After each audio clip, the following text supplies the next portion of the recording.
certainement macha allah. alors bu ñu fermer chapitre boobu donc ñu ñëw nag dugg ci actualité bokk na ci conjoncture économique difficile. L'État du Sénégal doit-il faire des sacrifices dérive verbale constat d'amertume ñu njëkkee ka ak ponk bu njëkk bi muy conjoncture économique l'État du Sénégal doit-il faire des sacrifices alors lan moo tax nga laaj bu ni mel. oui boo gisee ma laaj loolu c'est parce que y a un de nos justement collègues qui m'a un petit peu inspiré ce matin bi may lire journal bi quand il disait que justement que du kenn c'est Pape Makhtar Diallo. ñi nga xam ne bon c'est un garçon. On lui reconnaît quand même un grand talent et un homme extrêmement inspiré qui a justement qui a eu à dire des choses yoo xam ne franchement je suis dans le même état d'esprit que lui. Bien sûr. Évidemment s'il le dit aujourd'hui c'est très bien parce que finalement bon je le dis très souvent pour man réew bu fekkee ne dafa am ay difficultés surtout ki nga xam ne mooy jiite réew mi wax ne réew mi dafa am ay problèmes ki topp ci moom aussi wax ko muy le premier ministre Ousmane Sonko wax dëgg yàlla la première des choses à faire ba ñoom ñu toll sax ci situation de redressement ci seen gis-gis wax dëgg yàlla li ñu waroon a def mooy est-ce que dañu war a continuer di garder les mêmes privilèges au sein de l'État du Sénégal que wala dañu war a bàyyi noonu sénégalais yi ñu laaj leen ñoom demander leen de faire des sacrifices alors que ñoom au contraire seeni avantage sax dafa gën a yokk amaana booy seet ci gis-gisu sénégalais en tout cas maintenant dans les chiffres ça peut être différent mais ci gis-gisu Sénégal seen avantage dafa yokk je sais pas si vous en souvenez le député de Pastef bi nga xam ne ci télévision bi dafa taxawoon ne yéen ku leen xool xam ne yéen changé ngeen yéen député yi seen leex yi yokku na et que vous avez changé de style parce que tout simplement vous avez retrouvé quelques moyens yi nga xam ne politique moo leen ko jox ak situation bi nga xam ne falin bi teg na leen fa donc yooyu yëpp faisant bu ma déggee suñu collaborateur boobu di suñu partenaire suñu collègue Pape Makhtar Diallo wax boobu man dama ciy kontaan et damay am envie répéter ko ça veut dire que ni parce que des fois quand vous dites des choses da ngay am impression des fois est-ce que nit ñi ñu ngi lay dégg wala est-ce que vous êtes seul mais maa ngi seetlu ci loolu que ni ndekete des fois am na ñoo xam ne xëy na booy wax dañ la déglu xëy na dinañ ko nangu mais peut-être sa temps ak seen temps bokkul moom temps am xëy na léegi la pour le dire mais évidemment lii yàgg naa ko yuxu ci toiwu Sénégal Sénégal dafa am problème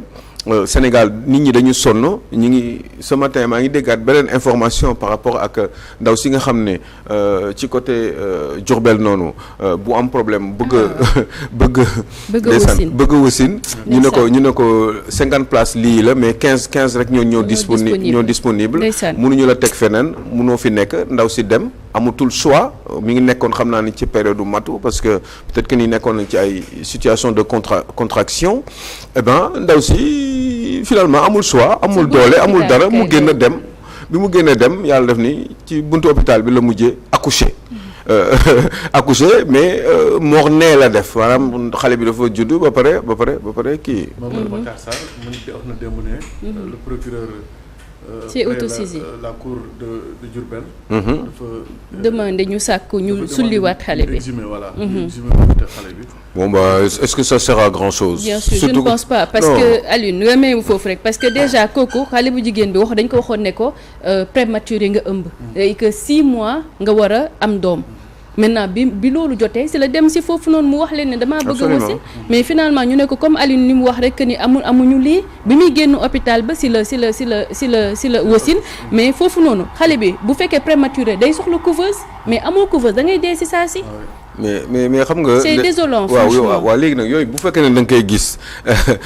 bon ba nga continuer di en même temps parallèlement di gis état du Sénégal confort bi ñuy dundee. ndeysaan seen 4x4 yeeg seen 8x8 yi xam nga man li ma jaaxal mooy bon surtout ñi nga xam ne ñoom ñooy waa Pastef seen kilifa dafa am ay références ci ñaar yoo xam ne man selon bu ma koy dégg muy wax yépp di communiquer ci politique damay dégg muy wax ñaari références yoo xam ne moom la am ci àddunaam au-delà de ses parents wala de ses références spirituelles mais ñaari fan ci àdduna ci zahir yoo xam ne la am te kenn kii la Thomas Sankara te wax dëgg yàlla moo tax des fois ndeysaan gars yi nañuy wax rek mais da leen seetlu seen wax ak seen jëf ndax méngoo na parce que ak Mamadou Dia mais Mamadou Dia jëndal nañ ko changé nañ ko chambre à coucher Mamadou Dia nit changé na ko chambre à coucher ci ginnaawam collaborateur am la woon bi mu nekkee président du conseil mu ñëw mais amul tollé bu mu indiwul ci biir kër gi parce que xaalis boobu nee na moom xaalis boobu moomu ko yaa ngi dégg Mamadou Dia bi nga xam ne moom dañ ko ne dañ jël ay références ci moom yaa ngi dégg Thomas Sankara quand il est arrivé au pouvoir li mu njëkk a def mooy oto yu diis yëpp oto yi nga xam ne dafa diis ci wàllum carburant dafa diis ci wàllum charge oto yëpp la jël tegee ko de côté xaw ma ndax yaa ngi koy fàttaliku lu ñuy wax Super 5 Renault 5 yi la jëloon di ko dawal ba pare imposer ko képp ki nga xam ne yaa ngi nekkoon dans son gouvernement donc bu fekkee ne loolu ñooy seen référence mais wax dëgg yàlla mais boo leen ñëwee ci nguur gi Thomas Sankara xaarul ñetti weer dafa ñëw rek dóor mu daanu donc ça fait quand même 18 mois man xam nga loolu mooy sama problème ci réew mi ndeysaan da ngeen di coow rek mais doo leen jëf sëriñ par rapport ak li nga xam ne moom ngeen di woote da ngeen koy jëfe yenn saa jarul sax ngeen koy wax boo leen ñëwee boo leen posé ay acte rek nit ñi ñoom seen bopp ñoo leen méngaleeg diw seen xel day nekk ci diw par rapport à l'histoire mais Aliou mën naa la posé wal foofu benn question bu fekkee ne da nga ñëw si kàddu Pape Matar yi rek parce que moom bokk na si kàddu yi mu yëkkati que ni da ngeen ne dëkk bi da ngeen ko fekk si 4e sous-sol mais terewul ba léegi yéen a ngi continuer di utiliser comment dire caisse fonds politique yi pas fonds politique mais caisse noire je crois caisse xam nga lépp benn la rek tur bi rek kay changé voilà mais maintenant est-ce que tamit loolu noonu jotul tamit ñu dakkal ko et que exemple bi nga joxe foofee sa Diourbel aussi nga xamante ne plateau technique médical bu baax sax amuñu ko mais plateau médical ñetti 4x4 réglé na plateau médical ñetti 4x4 mais est-ce que ñi 4x4 la ñuy dawal mais pourtant nit ñi seen xaw ma lu koy olof di waxee lu ne fàng kenn du ko jeex il a bien raison hein Pape Matar je suis très content de lui quand il le dit parce que encore une fois dama naan wax dëgg yàlla damay wax nii dama naan mais man est-ce que nit ñi ni ngi comprendre man fi may waxee à chaque fois yaa ngi dégg bon je me rends compte que ni xëy na peut-être am na ñoo xam ne xëy na du ñu d'accord ak man parce que pour des raisons qui leur appartiennent ci benn période mais après on se rend bien compte que ni effectivement li may wax xëy na moment bi ma koy wax d'accord nañ ci mais seen position wala seen situation xëy na moom moo tax du ñu mën a xalaat du ñu mën a waxee noonu alors que quelqu'un comme moi man sama yoon xam nga mbir yi fu ma ko xalaatee laa koy waxee et lu ci bari wax dëgg yàlla ci ñaari at ba ñetti at ci ginnaaw am na yu bari yoo xam ne wax naa ko fi mais nañ continuer noonu rek dina gën a baax nañ ma vaar donc bravo à Pape Matar c'est une très très bonne réaction qui me convient parfaitement d'efficacité parce que boo bëggee liggéey bu baax aussi dañ lay mettre dans des conditions yu gën a baax léeg-léeg ñu wax ko ci liggéeykat yi problème liggéeykat yi ñu ne dañuy dund ay conditions yu précaires est-ce que tamit ki dénk mission bu toll ni yore lépp lu jëm ci développement réew est-ce que waruñu la teg ci conditions yoo xamante ni vraiment c'est abordable maanaam jox la oto yu baax yoo xamante ni boo bëggee dem fi ngay dem da nga fa dem te du am benn problème sécurité da si bokk yëkkati nañ ko yaakaar naa bi ñuy wax auto député yi est-ce que loolu tamit duñu leen ko mën a nangul Aliou mais xam nga pardon mais li nga question bi nga laaj lu am solo la mais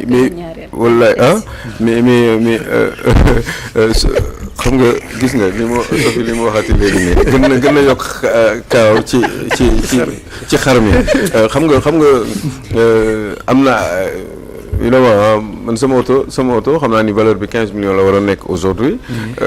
te sama oto ça fait ñaari at xaw ma ëpp na ñaari at maa ngi koy dawal ba tey à part quelques petits détails yoo xam ne moom nga ciy def donc ñoom lu leen tere ñu am oto yooyu quelle est la différence entre sama oto par exemple ak oto ñi nga xam ne ay 80 millions lay jar ak 150 millions même am na ay 4x4 à option yoo xam ne ay 150 millions lay jar ak ay 8x8 léegi dama bëgg a xam lan mooy différence bi lan la lay empêcher nga liggéey ci oto boobu. yaa ngi dégg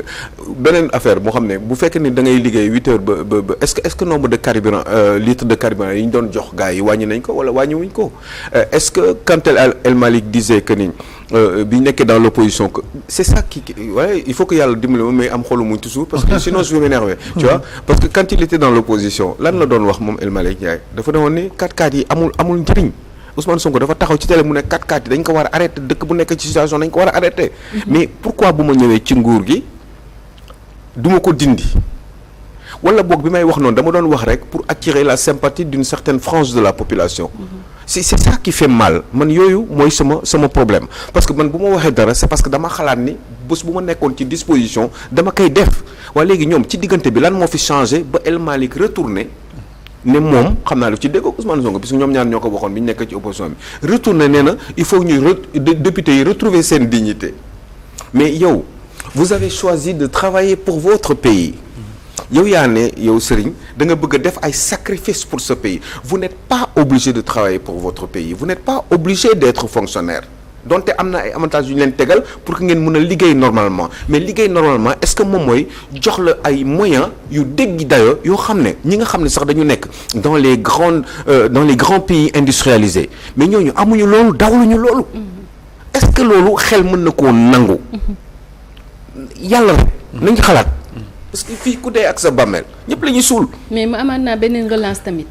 si Pape Matar li mu wax tamit bokk na si que ni yow da nga vous demandez aux gens de serrer la ceinture te yéen instant bi si jamono ji seen ceinture mënatul sax tëju. mais oui xam nga ndeysaan xam nga man dama mos dégg Ousmane Sonko wax ni. xool leen ñoom ndeysaan boobu j'étais d'accord avec lui. mu ne xool leen ñoom ñëpp ni ñu toll. parce que moment bu mu koy wax noonu tamit man daan naa ko wax mu ne xool leen ñi ngi gox yi ñoom ñëpp ay leex. Ousmane Sonko mu doon wax loolu. mais ñoom xool leen léegi ñoom ci seen situation bi ñu toll nii ñoom goxi nañu ay lex waaw wala déet. takk nañu ay ñaareel waaw xam nga booy nekk situation takk ñaareel parce que vous êtes dans les bonnes conditions à la limite sax loolu war na mën a sax bañ a garaaw. parce que quand même loolu ci mbirum baatin la. te am na yoo xam ne xëy na yàlla daf ko tudd ba pare say war faa mën a am. mu am fa mais ñoom boo leen xoolee rek. ci réew bi nga xam ne dafa am problème wallahi mënoo comprendre ndax réew moom am na problème ñooñu boo demoon yeneen réew yi ak bu leen gisee ci seen attitude parce que nit quand même boo xoolee corpulence am di nga mën a xam ndax nit ki xam nga dama dégg aussi un jour foog naa Ousmane Sonko moo ko doon wax muy joxe woon kaaw Obama et j'étais d'accord avec lui parce que je le pensais parce que quand je suis d'accord avec quelqu'un comme Pape Matar li mu wax nii ma yàgg di ko wax d'accord ci yaa ngi dégg nit bu ko waxee man damay kontaan moment boobu mu doon wax ni Obama dafa nekk président rek commencé di bi jaaw jeex tàkk Obama nekk na président ñaari yoon États-Unis mais boo ko gisee dafa gën a wàññeeku moom muy wax loolu ma d'accordoon ci parce que période boobu xalaat naa ko ba waxu naa ko sax bu yàgg waaye léegi moment boobu muy wax loolu moom ça veut dire que ni état d'esprit boobu mu nekkoon noonu état d'esprit d'opposant la woon parce que bi mu ñëwee ci nguur quand même beneen attitude la am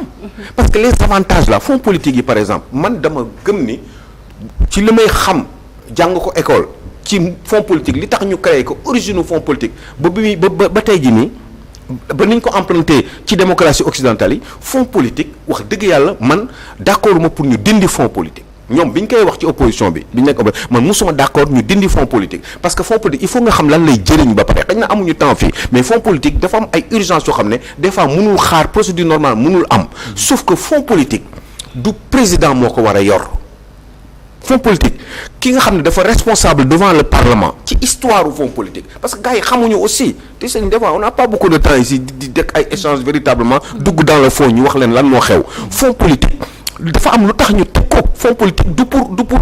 dafa war a nekk moo tax bi ñu doon wax ni ñoom fonds politique d'accord wuñ ci je leur disais que ni c'est pas vrai c'est totalement faux fonds politique dañ ko war a garder maintenant utilisation bi ak ni ñu ko war a utiliser si tu prends l'exemple de la France par exemple fonds politique le président de la République française mënul détenirul fonds politique yi ki koy détenir c'est le premier ministre parce que xam nga lu tax parce que moom moo responsable devant le parlement te moom la parlement bi war a surveiller par rapport ak fonds politique yi ñaata la ci dépenser contrôler ko pas forcément ñu officialiser wala ñuy wax publiquement fi mu dugal xaalis bi parce que sutura mi ngi ci sécurité mi ngi ci social mi ngi ci lu bari mi ngi ci donc de ce fait fonds politique boobu dafa war di am waaye sauf que chaque année da nga war a dellusiwaat ci parlement bi ñu xool yow ñaata nga ci dépensé fi nga ko dugal yenn saa yi vous n'êtes pas obligé de le dire mais ñaata nga ci dépensé ñu xam véritablement ndax dañ la ci yokkalaat parce que dañ koy évaluer rek de manière approximative wala dañ ni bàyyi mu demee noonu parce que jëloo ci lu bari wala ñu seet daal nu ñu koy defee waaye fonds politique fii un président de la République qui n'est pas responsable devant le Parlement moom mooy téye fonds politique alors que c'est pas normal donc yooyu moo dul yoon léegi weesoo loolu regardez le cas de par exemple moo ngi dellu si waat ci kaw El Malick Ndiaye mais moom mu ne député yi dañu war a retrouver seen dignité mais est-ce que am oto kan nga am avant ngay am oto ak après ngay am oto sa dignité war daf ci wàññeeku wala daf ci yokk est-ce que sa dignité c'est parce que da nga am oto moo tax sa dignité nga war koo retrouver non ce n'est pas vrai. mais est-ce que du waxeewul woon ci li ñu leen xañoon oto doon leen jox indemnité mensuelle. mais est-ce que du loolu la doon wax ne war injustice bu ñu waroon a rétablir la. mais explication bi sax parce que booy seet président Macky Sall li taxoon mu jëloon 900 000 francs yooyu ñu doon joxe indemnité. C'est parce que dañu constaté woon ni effectivement bu ñu la joxee oto bi ci boppam biir assemblée nationale oto bi nopp bu ko méttee sax wala oto bi sëxët wala am benn lu si tàkkal dañ koy yóbbu ci kii dañu amoon benn service mécanique au niveau de l'Assemblée nationale. te loolu ça prenait beaucoup de charges oto bi ci boppam après li ñu koy jëndee dafay gën a coûter cher alors que nit ki war nañ ko mën a jox indemnité mu dem jënd oto boppam di ko fay. ñu wóor ko ni avec la banque. 800 000 francs yooyu moom lay fay ba 5 ans yi jeex même bu fekkee ni nekkatoo député xaalis boobu jour bi ngay perte député parce que xel la rek ñu dajale ko par rapport ak li desoon ci mandat comme par exemple Bassirou Diomaye Faye ni mu dissoudre Assemblée nationale ci 2 ans après 3 ans yi si des ñu defal la ko comme reliquat pour nga fay oto bi. D'accord. Est-ce que comprendre nga fi may waxee député dañ ko war a garantir li ñu koy jox par weer ñu jox ko pendant tout le temps bi nga xam ne moo fi nekk même bu fekkee ni y a un cas de dissolution pour éventuellement anticiper ci ay charges yoo xam ne xëy na après mën na ko sonal bu fekkee ni amatul le mandat loolu yëpp xel la te li ñuy waxtaan la mais di ñu waxtaan fii ci yooyu ci yeneen la ñuy wax yu demee nii donc man ça me pose beaucoup de problèmes par rapport ak position yi nga xam ne ñoom moom la ñuy défendre bu ñu nekkee dans l'opposition et que alors quand ils arrivent au pouvoir ils font totalement autrement. D'accord. Mais je trouve que c'est dommage. Aline peut-être préciser foofu que ni yàggul tuuti je crois il y a même pas 2 semaines le premier ministre demandé na à ce que ñi nga xamante ne dañuy am bon carburant ak yenn avantages yi je crois que ñu xaw ko dagal j'ai pas maîtrisé carrément nu mu tuddati maîtriser carrément la phrase mais si loolu nga doon jooy noonu si bon carburant yooyu je crois que mu ngi si andi saafara alors Kangam réaction bu fekkee ne premier point bi la muy l'État du Sénégal doit-il faire des sacrifices bu fekkee dañoo ñëw ci conjoncture économique bi nga xamante ni ñu bari ñu ngi jooy ne dafa métti lan nga ciy wax. non wax dëgg yàlla Aliou li muy wax nii maanaam dafa am point yoo xam ne ay questions la posé ñoom bu ñu amee réponse yi ñun population yi dañ gën a mën a am idée bu claire parce que dafa y a des questions yoo xamante ne ñoom ñoo ko war a mën a répondre. Est-ce que tu comprends? Il pose des questions tellement pertinentes. Donc ñun en tant que askan wi si on a les réponses on est OK. D'accord. Alors Bouba conjoncture économique difficile bi lan ngay xaar état du Sénégal teg ko. waaw comme ni ma ko waxee rek Aliou mais c'est un plaisir en fait macha allah jàkkaarloo yow nii ci plateau bi nii donc voilà yow ku baax nga donc voilà sa genre yi maanaam ñu baax lañu. war nañ fi mën a nekk quoi di xool li nga xamante ni donc voilà maanaam loo xamante ni baaxul donc voilà ñu wax ko su ko defee état bi mën cee bàyyi xel macha allah mais état bi tam aussi ñoom aussi war nañ leen mën a wóolu war nañ leen mën a wóolu quoi wóolute kóolute yi nga xamante ni donc voilà tey ñun bépp sénégalais dafa war a mën a am loolu noonu maanaam li nga xamante ni tey kóolute yi maanaam nit ki fal nga ko mais jëm ko bàyyi nga xool ko donc voilà muy doxal mais su fekkee donc voilà mu ngi def rek donc voilà yaa ngi wax mais maanaam journalistes yi wala quelques journalistes donc voilà wala yenn opposants yi man dama yaakaar ni fu ñu toll nii ci réew mi nii man maanaam waratuñu toll fa nga xamante ni tollatuñu fa nga xamante ni déjà dañoo war di donc voilà andil lii defal lii nangam sangam la nii mais waroon nañu mën a boole xool yi ñun ñëpp maanaam doon benn xool nan lañuy donc voilà yéen ñi comme ça genre yi nii nan ngay mën a di yow par exemple tey di joxe say xalaat li nga xamante ni donc voilà état war na ko mën a def nga def ko parce que tey ñun ay xale lañu imagine toi ñun ay jeunes lañu man maa ngi def art mais pourquoi pas tey donc voilà ñun suñu mën a maanaam suñu xel dal ba nga xamante ni tey état bi dina mën a liggéey li nga xamante ni ñun boobaa ñun duñu am benn souci seen genre yi ñoo ko mën a def comprendre nga retrouver wu autour ngeen di jàppale état bi donc voilà boo amee loo xamante ni par exemple gis nga ko maanaam loo xamante ni doxul pourquoi pas nga ne ok est-ce que duñu defee nii man pour man Sénégal foofu la ñu war a mën a toll quoi. mais balaa ngaa wax rek ba que ni état du Sénégal je crois que journalistes yi dañ leen a yombale seen liggéey. ndaxte rôle de sentinelle la ñuy def. mooy que ni dañuy def le constat. di andi seen xalaat Alioune ma bàyyi la nga réagir. mais oui comme ni ko Sophie waxee. gis nga Bouba. xam nga li nga wax nii sax. Alioune nga synthétiser foofu rek ñu dem ci deuxième point bi. parce qu'il faut lui répondre. Bien c'est sûr. important. xam nga jàppale bi mooy lan. mooy faire son travail par exemple. xam nga joxe naa fi ay exemple dama doon wax ni man par exemple bi ma nekk ci opposition bi comme dama war a yàq comme réew mi dafa am problème dama bëgg a yàqanal alalu réew mi. ma ne man léegi d'accorduma ci ay ñuy jëndal ay député ay oto. ma ñëw ci nguur gi ma changé avis yow léegi lan nga ci xalaat xam nga man loolu aussi loolu bu ba loolu dimbali leen la fàttali leen ni ñoom li ñu wax ni ak yenn exemple yoo xam ne ñu ngi koy def ñoom nee nañu ñoom dañuy sacrifier wu don de soi. mais don de soi est-ce que don de soi mooy don de confort sur un 4x4 boo xam ne mi ngi jar par exemple 150 millions. 8-8. est-ce que loolu wala 8-8 non loolu rek laa la bëgg a wax parce que man cette différence d'argent là xaalis boobu xam nga dama la wax sànq ni ñetti 4x4 mën na régler plateau médical ou béréb boobu nga xam ne dafa manqué ay lits alors que il y a 50 lits qui ont été prévus et que 15 lits moom moo disponible ba ndaw soosu dara dal ko est-ce que war nañu dem di loolu nu mu tudd dem di accoucher am na béréb yoo xam ne ay gaa lañ leen di jéggil am na béréb yoo xam ne sareet lañ leen yóbbul pour ñu dem accoucher am na ñoo xam ne dañu am problème mu loolu nu mu tudd mooy jigéen ñi am problème mu kii cancer waaw cancer yaa ngi dégg ak fibrome yi man am na ko am fibrome am problème mu ñaata mu manqué woon xam nga foog naa 350 000 la soxla woon elle avait besoin de 200 000 francs yaa ngi dégg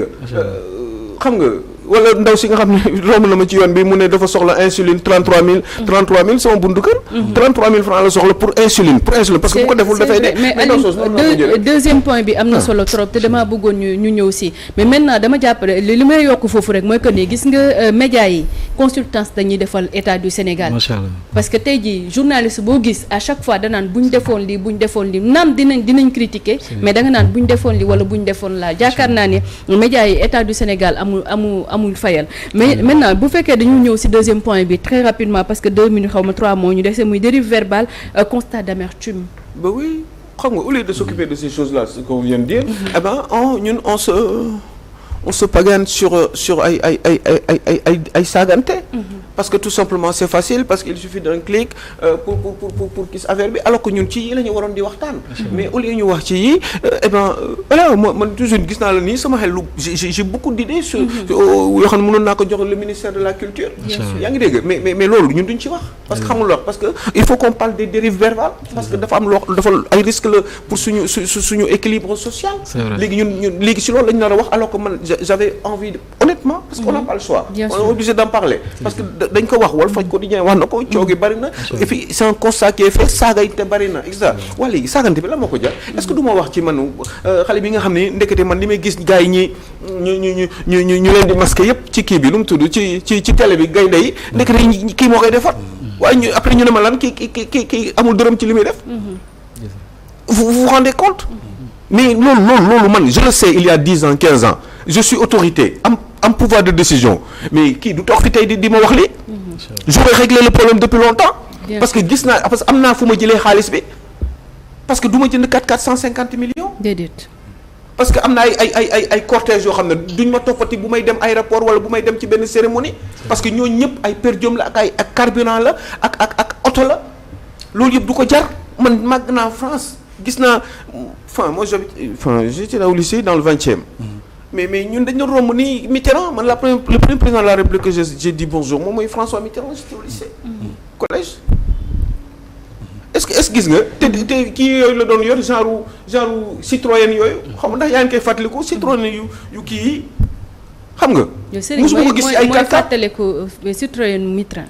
genre yooyu la daal kii yi xam nga peut-être y a un peu plus de confort mais je le voyais comme ça il s'arrêtait il disait bonjour à tout le monde Inch'Allah xam nga léegi man li ma gis mooy ay nit yoo xam ne dañuy am ay 4x4